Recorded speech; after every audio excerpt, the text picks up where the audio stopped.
Imus, originally a visita of Cavite Viejo, is one of the oldest administrative units in Cavite. It was administered by the Jesuits until 1686 when the Recollects took over. They aimed for Imus independence from both ecclesiastical and civil control of Cavite Viejo. The Royal Order of October 30, 1776 marked the beginning of Imus separation, leading to its eventual political independence. Imus officially became an independent municipality in 1795.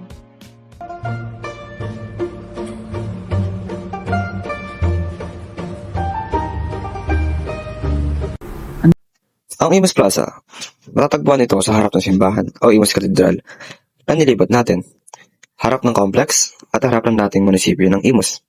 Ngayon, dito makikita natin yung General Leserio Topacio Monument na isa sa mga tao na sumuporta sa dati nating presidente o unang presidente natin na si Emilio Aguinaldo para maging presidente. Isa pang monument ay yung Battle of Alapan na ipapakita naman ng ating mga kaibigan mamaya. Dito sa lugar, nagkakaroon ng food bazaar tuwing gabi. Kung makikita natin, may mga stalls dito na nakatayo. Nagkakaroon din dito ng libreng kwento para sa mga bata. Nagkukwento ang mga kawani ng mga lokal na pamahalaan para magbigay ng kulay sa mga mundo ng mga bata. Pwede dito tumambay dahil may mga upuan dito na pwedeng upuan. At pwede rin dito gumawa ng mga activities nyo sa school, mga pagkasayaw, practice, gano'n. Kasi sobrang lawak nito. At nga lang, kailangan natin magbigay kung sino sa mga nauna o bigay respeto sa mga tao na nakapaligid sa atin. Dito rin sa Imus Plaza ay matatagpuan ang monumento ng Labanan sa Alapan. Ang Labanan sa Alapan ay naganap noong ika-28 ng Mayo taon 1878 sa bayan ng Imus, Cavite at tinuturing na unang malaking tagumpay ng mga Pilipino laban sa mga Espanyol sa huling yugto ng Rebolusyong Pilipino. Pagkatapos magbalik mula sa Hong Kong bilang bahagi ng kasunduang Biak na Bato, muling pinamunuan ni General Emilio Aguinaldo ang mga puwersang revolusyonaryo sa Cavite.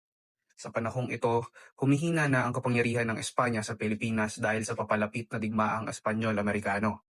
Sa Alapan, isang baryo sa Imus, hinarang ni Aguinaldo at ng kanyang hukbo ang mga Espanyol na pinamumunuan ni General Leopoldo Peña. Matinding labanan ang sumiklab, ngunit sa kabila ng kakulangan sa armas na naig ang tapang at disiplina ng mga revolusyonaryo.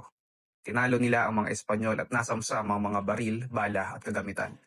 Ang tagumpay sa Alapan ang nagsilbing hudyat ng muling pagkabuhay ng revolusyon sa ilalim ni Aguinaldo. Pagkatapos ng labanan, sa isang makasaysayang sandali, unang winagayway ni Aguinaldo ang watawat ng Pilipinas, nangyari sa Hong Kong, bilang sagisag ng kalayaan at pagkakaisa ng mga Pilipino. Dito nagsimula ang simbolikong pagbangon ng bansa mula sa kolonyal na tanikala. Dahil dito, ang Mayo 28 ay dinaklara bilang Araw ng Watawat, bilang paggunita sa tagumpay ng mga Pilipino sa Alapan at sa unang pagwagayway ng ating bandila. Ang labanan sa Alapan ay hindi lamang isang labang militar, kundi isang tagumpay na ng diwa ng kalayaan. Patunay na kapag nagkaisa ang mga Pilipino, walang dayuhang puwersa ang makakatalo sa kanilang mithiin para sa kalayaan. The Battle of Imus, fought on September 3, 1896, was a pivotal event in the Philippine Revolution against Spanish colonial rule, marking a significant victory for the Filipino revolutionaries led by Emilio Aguinaldo. This decisive triumph not only boosted the morale and momentum of the revolutionaries but also demonstrated the determination and resilience of the Filipino people in their quest for independence. The battle showcased the bravery and strategic leadership of Aguinaldo and his fellow revolutionaries, ultimately contributing to the eventual declaration of the Philippine independence. As a crucial milestone in the country's struggle for freedom, the Battle of Imus remains an important part of the Philippine history, symbolizing the bravery and sacrifice of the nation's heroes. Ang Bridge of Isabel II sa Imus, Cavite ay itinayo noong 1857 ng mga Agustinian Recollects at pinangalanan after Queen Isabel II ng Spain. Ito ay isang historic stone art bridge na nagsilbi bilang key location sa Philippine Revolution, specifically ang Battle of Imus noong September 3, 1896, kung saan ang mga revolutionaries ay nag-dismantle ng part ng bridge para mag-trap in ang Spanish soldiers. Isang historical marker ang inilagay noong 1939 para mag-commemorate ang significance nito. Ang Julian Bridge sa Imus, Cavite ay isang mahalagang bahagi ng kasaysayan ng Pilipinas lalo na sa panahon ng pakikibaka para sa kalayaan. Ito ang lugar kung saan naganap ang mga matinding labanan sa Philippine Revolution laban sa mga Kastila at sa Filipino-American War laban sa mga Amerikano. Ang pinakamahalagang atraksyon ay ang makasaysayang kanon mula 1859 na ginamit ng mga puwersa ng Pilipinas. Ang kanon na ito ay orihinal na galing sa mga puwersa ng Espanya, isang lumang artepakto mula sa panahon ng kolonyalismo. Ito ang tanging dokumentadong kanon mula sa ika-19 siglo na nagpapakita ng katalinuhan ng mga revolusyonaryong Pilipino. Ginamit nila ito upang labanan ang mga mananakop bilang simbolo ng kanilang paglaban para sa kalayaan. Dito sa Imus Plaza ay matatagpuan ang statwa ni General Lisario Topacio, anak ng dating Gobernador Silio na si Miguel Topacio at ni Marta Cuenca. Isa siyang ginagalang na pinuno ng Magdalo na kilala sa karunungan at tapang. Noong kapulungan sa Tejeros noong Marso 22 taong 1877, walo lamang sa mga pinunong Magdalo ang dumalo. Bilang pinakamatanda, minungkahi si Topacio bilang pangulo ng pamahalaang revolusyonaryo. Ngunit tumanggi siya dahil sa kanyang edad na 58 at sinabing nararapat ang mas batang lider. Dahil dito, nahalal si Emilio Aguinaldo na noon ay nakikipaglaban sa Pasong Santol. Ayon kay Sol Gueco, nagbigay daan si Topacio kay Aguinaldo habang ayon kay Benjamin Bolivar, tinanggihan niya ang alok ni Aguinaldo na mamuno. Matapos ang revolusyon, 2 beses siyang naging pangulo ng bayan ng Imus at pumanaw noong ika-19 ng Abril taon 1925 sa edad na 88 bilang makapagkumbabang lider na inuuna ang bayan kaysa sa sarili. Katedral ng Imus o kilala rin bilang Cathedral of Our Lady of the Pillar ay nagsimula bilang isang maliit na kapilya sa Barangay Toklong sa Cavite Viejo na ngayon ay kilala na bilang Bayan ng Kawit. Noon, ito ay nasa pamamahala ng mga Augustinian Recollects o isang pari o relihiyosong kasapi ng simbahang Katolika na sumusunod sa mga pangangaral ni San Agustin. Noong taong 1774 ay humihiling sa pamahalaang Kastila na gawing isang bayan ng Imus. Gayunpaman, noong taong 1775 ay tuluyang nahiwalay ang Imus mula sa Cavite Viejo. Kasabay nito, itinatagang isang pansamantalang simbahan sa lugar na kilala bilang Barangay Bayan Luma.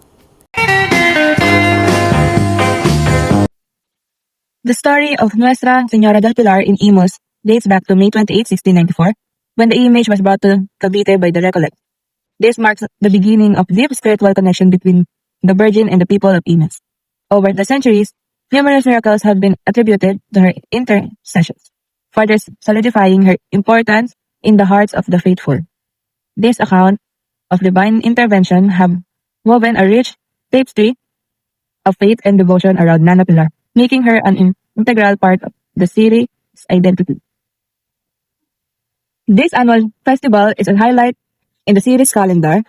Celebrated every October 12, the feast day is the culmination of a month-long series of events and activities, making October a special service month for the people of Imus.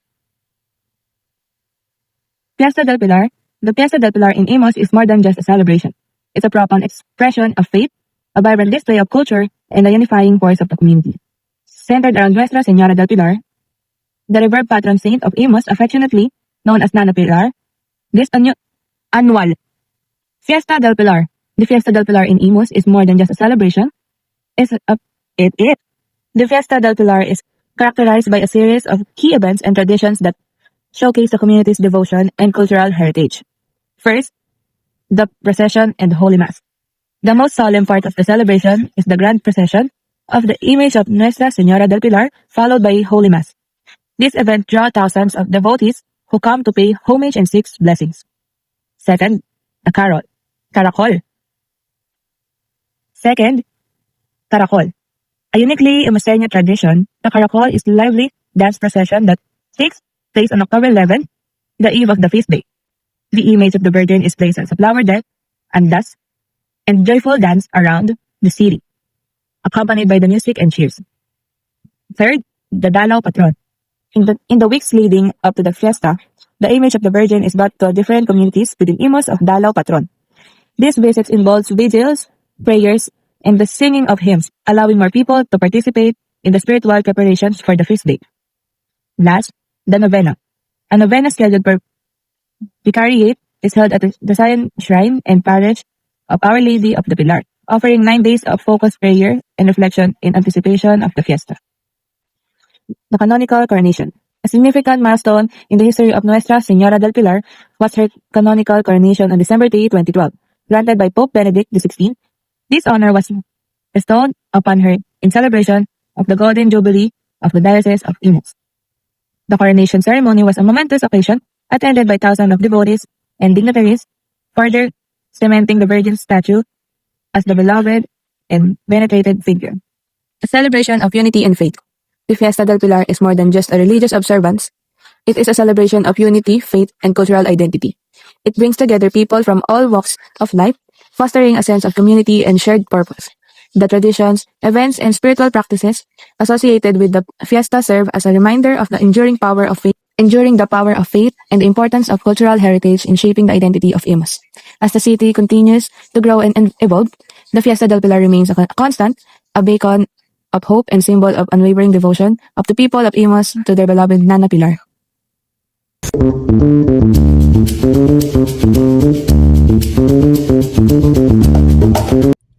Pumunta kami sa Imus Palengke sa Cavite, kung saan nakita namin ang iba't ibang uri ng longganisa.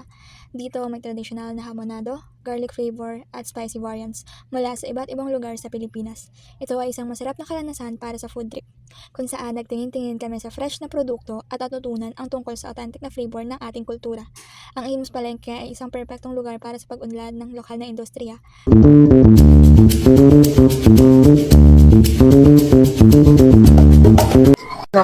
Ano pong pangalan ninyo, Nay? Martes Lopez, Ilan taon na po kayo? 63. Ilan taon na po kayo dito nagtitinda sa 30 years na. 30 years na po. Bakit po dito nyo napili magtinda sa Imus? Kasi nga, malapit lang naman kami. Binakayan lang. Tsaka ito natutunan ko talaga magtinda ng sampagita. Sampagita kandila. Simula po pagkabata nyo dito na po. Hindi naman. Pagkabata, sa Bicol kasi, tindera din ako. Kaya dito, tindera din ako. Sa Naga kasi, Naga City ako. Tindera ako ng mga kakanin, Bicol tubig, sa Naga City. Tuwing kailan po maraming tao dito sa Imus? Pag piyesta, pag Pasko, ganyan, pasyon. Pag piyesta sa Pasko, maraming tao talaga.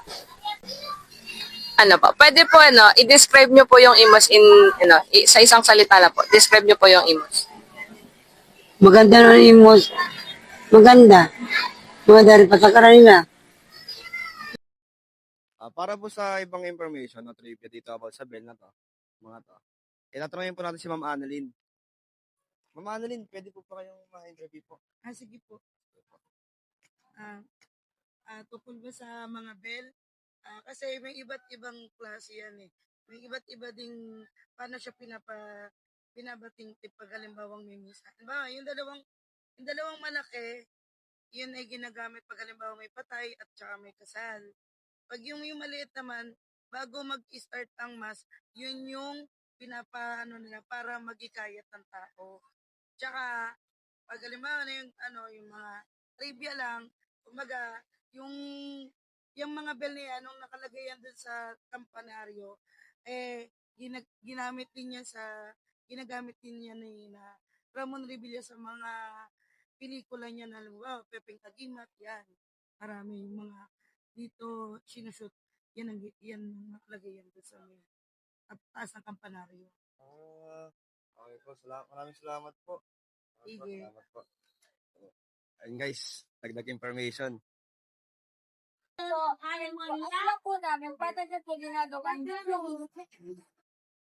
Kaya yung taba ng mabo, magiging lang.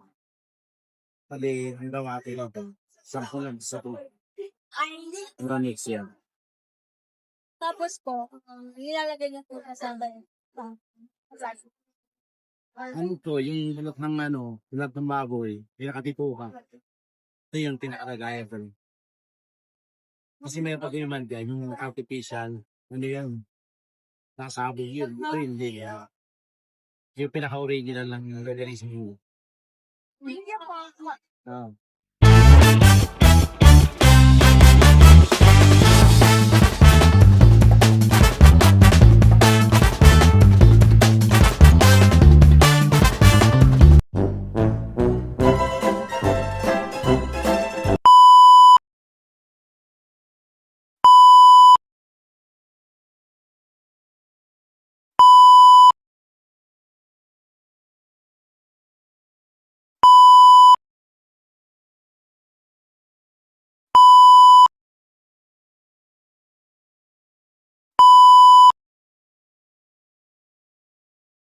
Bye.